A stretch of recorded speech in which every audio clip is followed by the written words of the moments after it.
Hello everybody out there watching on YouTube, and welcome to race number 23 of Season 5 of the NNSCRA Marvel Studios Cup Series. I'm Levi McIntyre, the voice of the NNSCRA Marvel Studios Cup Series, here to welcome you to the LifeLock.com 400 here at Michigan International Speedway as we are getting set for 30 laps of racing here at Michigan. Once again, this is the second time this season we've been at this track. But before we look at the starting lineup, we have to take a look at how the top 10 is shaping up as we are getting closer and closer to the chase. So after last week at the quite disastrous Charlotte Roval race, Joshua Collard's points lead extended to 38 points over Carson Gum. Third is Dylan Jacobs, fourth James McLeod, fifth Benjamin Miles, sixth is Dougie Shears, seventh Paul Minnick, eighth Emmanuel Hartnett, ninth James Shelley, and then 10th Kyle Matthews.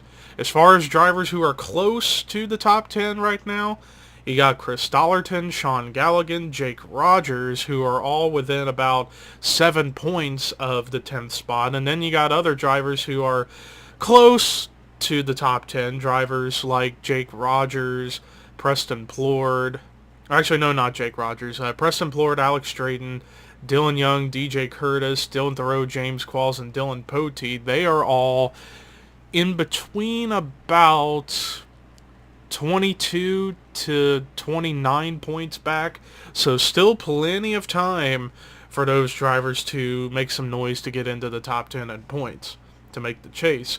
But let's take a look at the starting lineup. Starting in the last row is Ryan Butcher, James Shelley. Top 10, Jonathan Zorline is on the pole for today. Starting next to him is Sean Galligan. Row 2, Cody Lamas, Matt McIntyre. Row 3, Alex Drayton, Zachary Fitzwater. Row 4, Kyle Matthews, Tim Fiegel. And then row 5, Joshua Sekuli and Ethan Hoffman. Let's go ahead and get the command to fire engines for the LifeLock.com 400 at Michigan. Drivers, start your engines!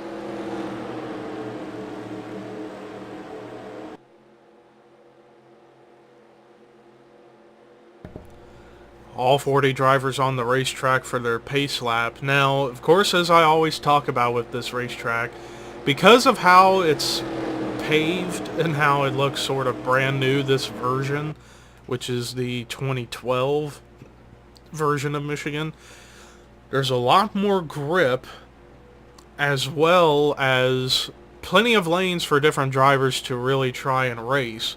And depending on the draft, because the draft is a bit of a factor at this place, depending on draft and momentum, really any lane can work, although more often than not it's the bottom lane that really kicks in for drivers. And also pit strategy could be a factor in this race depending on what might happen, at least throughout the course of the race. But I can definitely tell this race is going to be a little more competitive, considering a lot of those drivers I talked about at the start who are on the outside of the top 10 looking in are going to be going balls to the wall and try and make sure they either get in the top 10 or, for some cases, stay in the top 10, as the pace cars just pulled in the pit road. So you know what time it is, don't you? That's right, it's time to boogity boogity boogity go racing.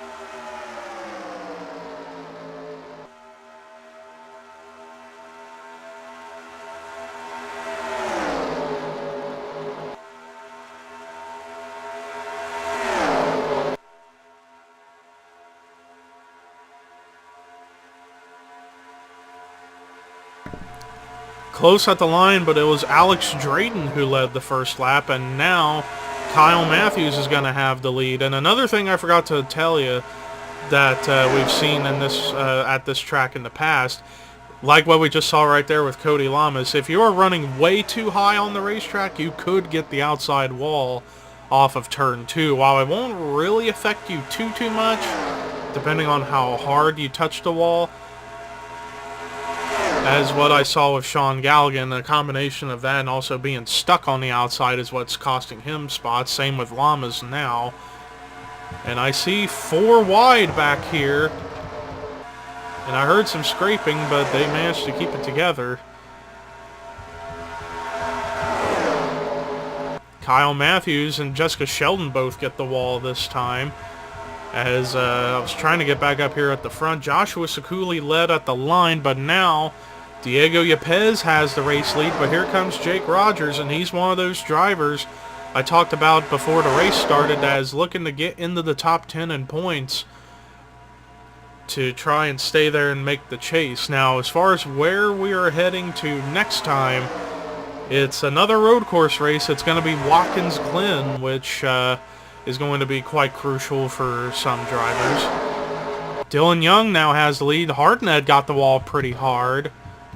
Sheldon actually has lost the pack a little bit, which is unfortunate. Jake Baskinger trying to run the middle line to get the race lead, but he doesn't realize Colin Phillips has that spot on the inside. And Colin Phillips was the one who led. And look at Rafael Leduc. I believe from what I saw in the starting grid, he started around 20th, and he's already up here into the top 5. But he could get overtaken in a big way very soon because look at that bottom lane trying to form. And, well, then again, Leduc managed to stay in front of them and block them.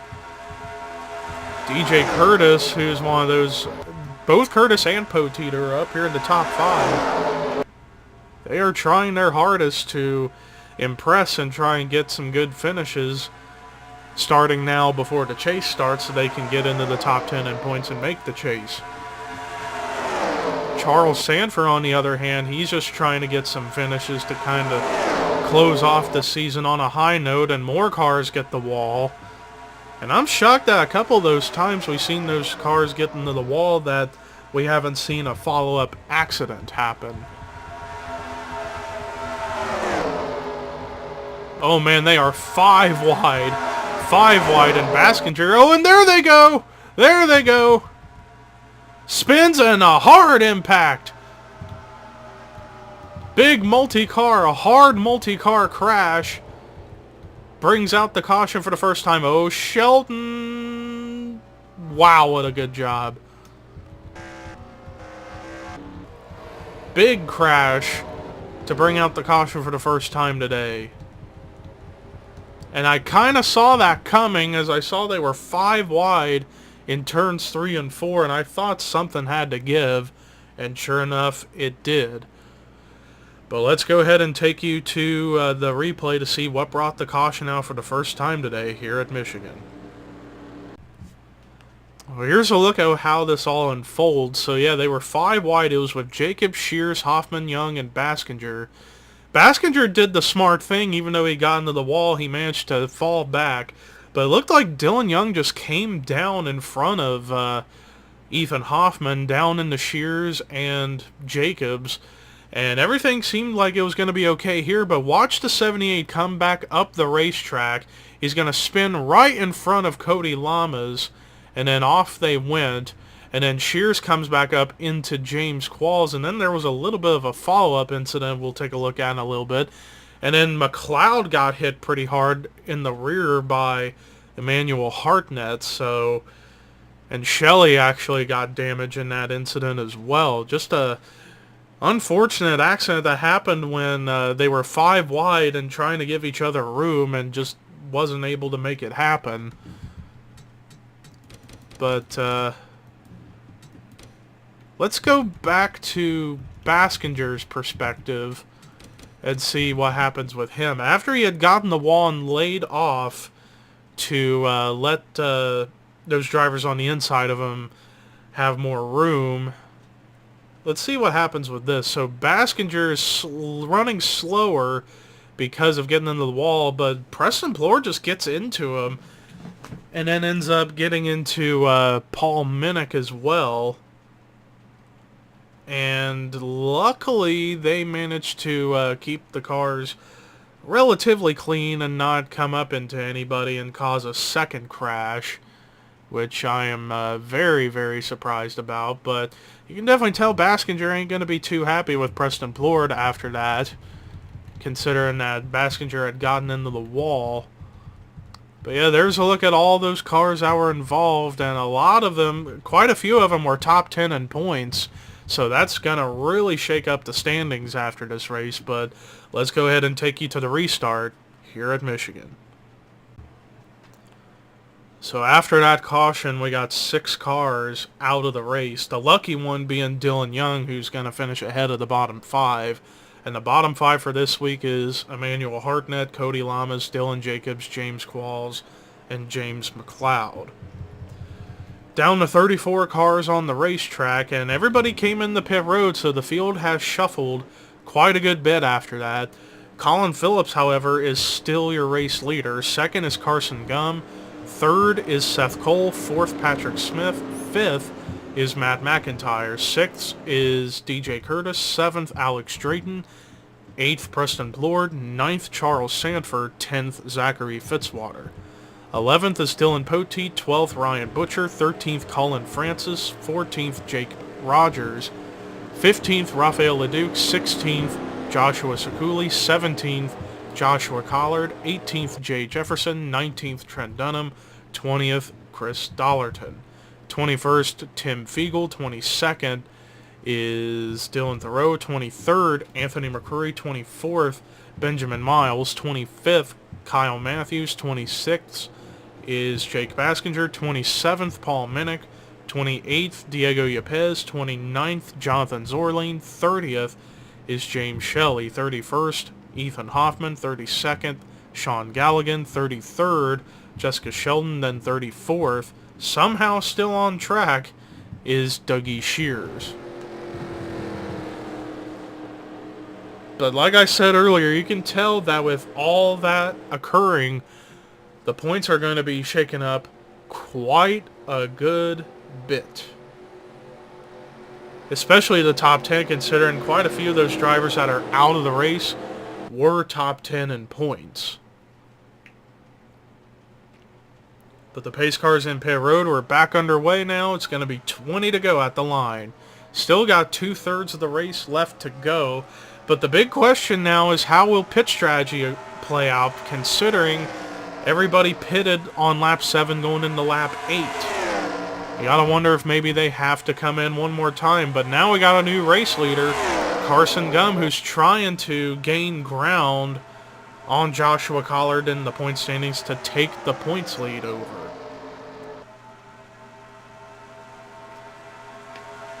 And also, if he were to win this race, that will definitely help his chances out of getting more bonus points when the points get reset after the Southern 500 at Darlington, which I know is the regular season finale race. Now, as far as what's coming after Watkins Glen, I can't remember off the top of my head. But now Patrick Smith, despite having rear-end damage, he must have got into it with somebody on pit road. He's got rear-end damage, but he's still competitive enough to challenge for the win. But now early leader Alex Drayton now going to try and take the lead back, and he's got it back. But we got other contenders reeling in, Preston Plord being one of them. Charles Sanford, who actually was a top 10 runner early in the race, and now he's back up here, up to second now, and trying to go for that lead. And he's got to run with a push from Zachary Fitzwater. And again, if you're running very high on the racetrack, off of turn 2, you're going to get the wall, and quite a few of them did right there.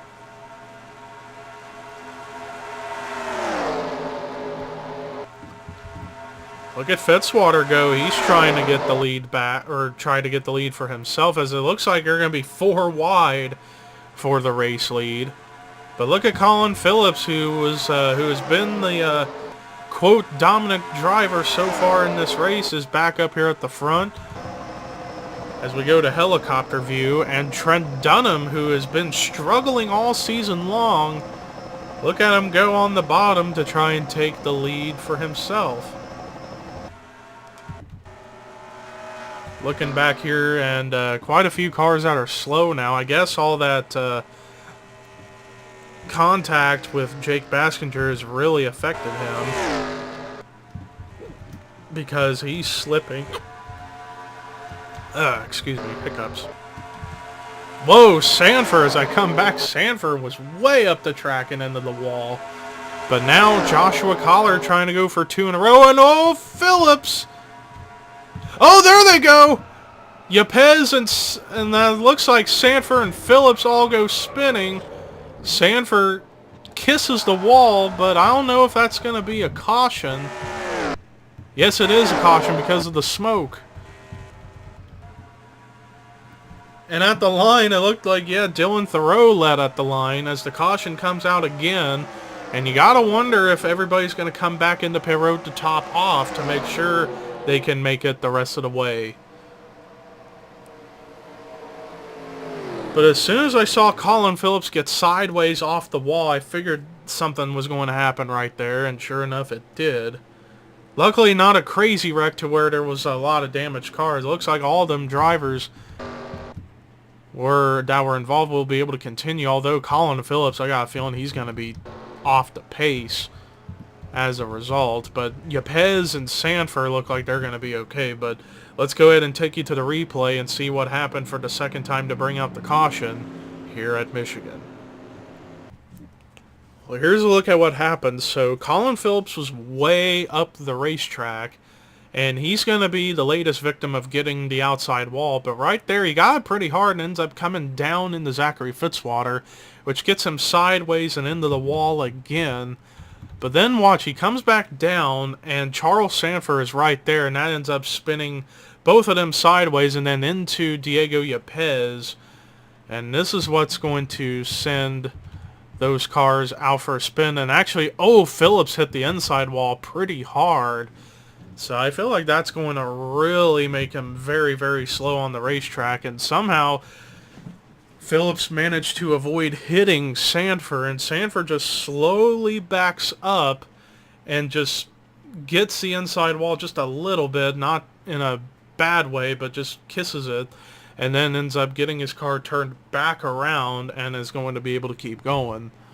Phillips was definitely the big victim of that, considering the damage he sustained. Yepes was basically the one who got through that unscathed despite getting sideways.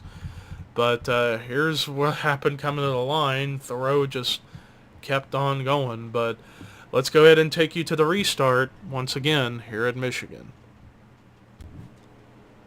Nobody retired from the race after that second caution, although Jake Baskinger now has gone a lap down, so I feel like he must have come into pit road early on, so we'll see what happens with him. But I don't think people came into pit road under caution, which is kind of shocking to me. But Dylan Thoreau is still your race leader. Second is Carson Gum. Third is DJ Curtis. Fourth, Tim Fiegel. Fifth, Carson Gum. Fifth, Joshua Collard. That was a blunder on my part. Sixth is Preston Plord. Seventh, Ryan Butcher. Eighth, Trent Dunham. Ninth, Chris Dollerton. 10th, Seth Cole. 11th, Matt McIntyre. 12th is Jay Jefferson. 13th, Joshua Sekuli. 14th, Patrick Smith. 15th is Rafael Leduc. 16th, Alex Drayton. 17th, Zachary Fitzwater. 18th, Jake Rogers. 19th, Kyle Matthews. 20th, Dylan Poteet. 21st is Paul Minnick. 22nd, Colin Francis. 23rd is Benjamin Miles. 24th, Jessica Shelton. 25th, Anthony McCurry. 26th is Jonathan Zorlane. 27th is Ethan Hoffman. 28th, Sean Galligan. 29th is Diego Yepes. 30th is Charles Sanford. 31st, James Shelley. 32nd, Dougie Shears. And then 33rd, Colin Phillips, and then of course 34th a lap down, Jake Baskinger.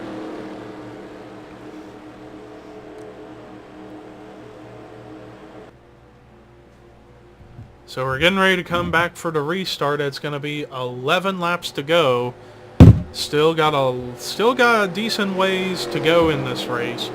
Hopefully we can finish out green, but we'll see what happens as green flag is waving and we're back underway.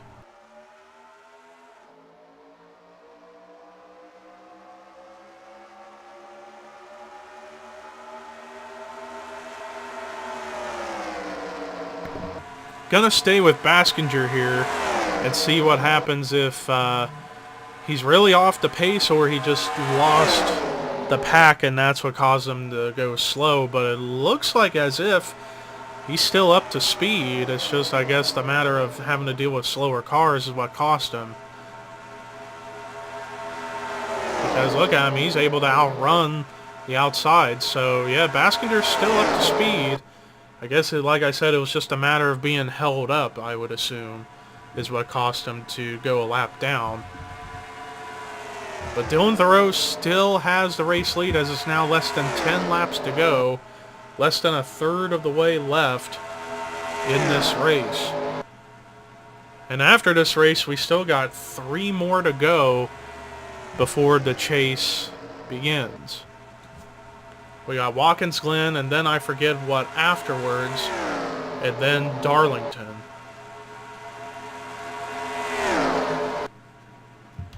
But look at Joshua Collard, the winner of the Charlotte Roval last week.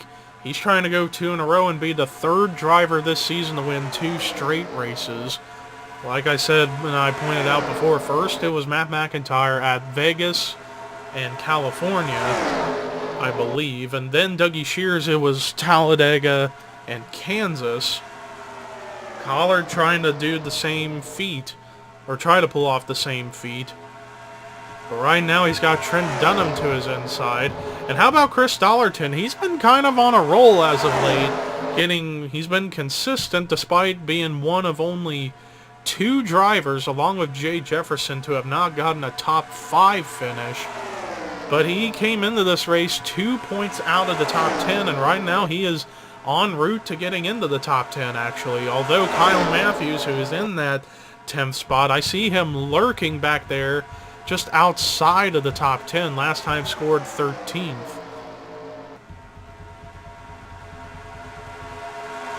Dylan Thoreau still hanging on, but Trent Dunham now has a run to the inside.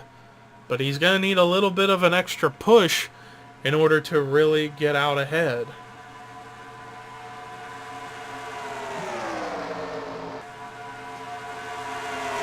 Trent Dunham still got that momentum.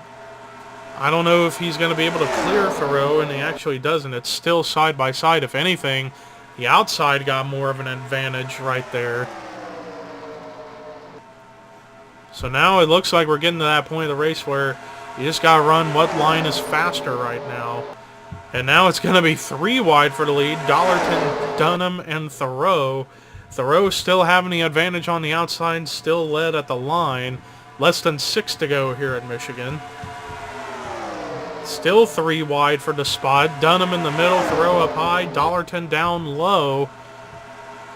Who's going to prevail right now? Relatively even, although it looked like the middle lane actually got a bigger run right there. So Trent Dunham managed to get a big run off of 2.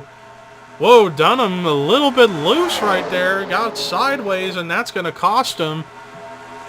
Yeah, you noticed it right there. He started wiggling quite a bit, and I'm shocked that he didn't crash, but he somehow saved it, and a good save on the part of him. But Thoreau still hanging on.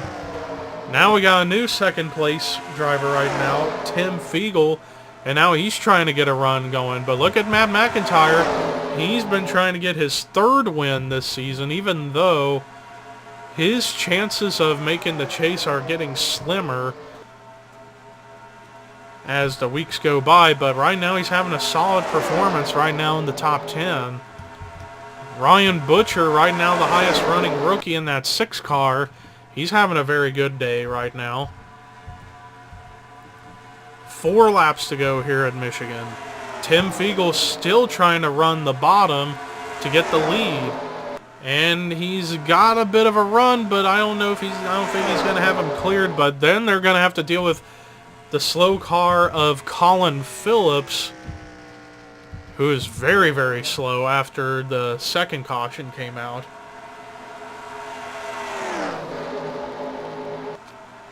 Some drivers are going to go outside of him, but looks like the bottom lane is going to get held up, and Tim Fiegel ain't going to be too happy about this. And now this could actually end up causing a crash, because look at how close some of these drivers are running when trying to deal with the 00. I don't know, but we'll see. So far, everything's in one piece.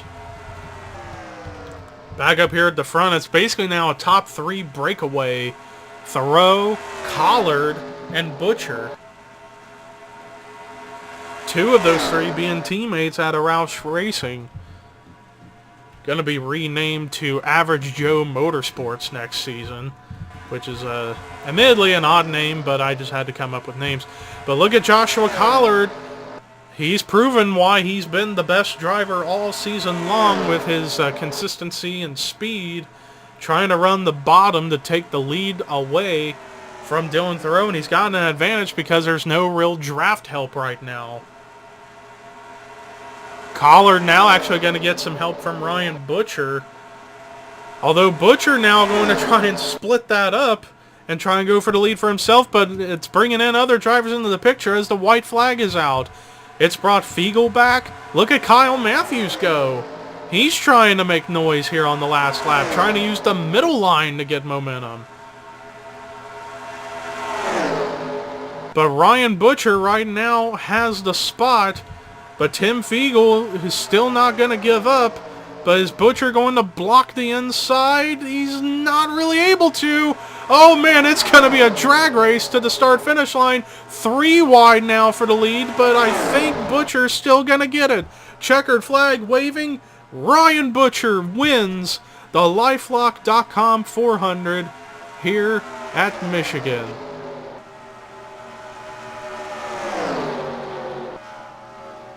Drag race at the line, but somehow, someway, using the outside, Ryan Butcher managed to hold them off and win. Apologize for the quick freeze. That's actually his 2nd win this season, so he joins the multi-winners club. And I forget where he won earlier this season, but Butcher ends up getting his 2nd win of the season, which is a good feat for him. But let's take a look at the rest of the results. Tim Fiegel was so close at the end, but comes through with a 2nd place finish. But how about Chris Dollarton finally getting a top 5? Though he probably wished that was a win, but he still gets a great run in 3rd, and might end up getting into the top 10 in points as a result. Kyle Matthews going to more likely stay in the top 10 as he finished out in 4th. And then the dominant car of the day, Dylan Thoreau, still gets a great finish in 5th.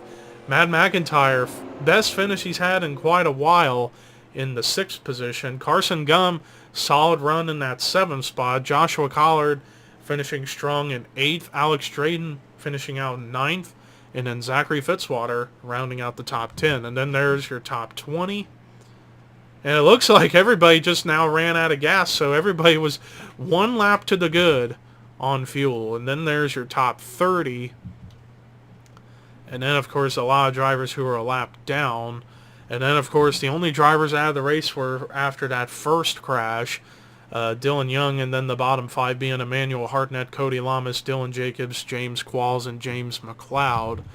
But that does it for our coverage here today at Michigan. Next week, we go back to another road course action-packed race, and that's Watkins Glen. But until then, here are your results, rookie points, and regular points heading into Watkins Glen as we get closer to the chase. This is Levi McIntyre, signing off.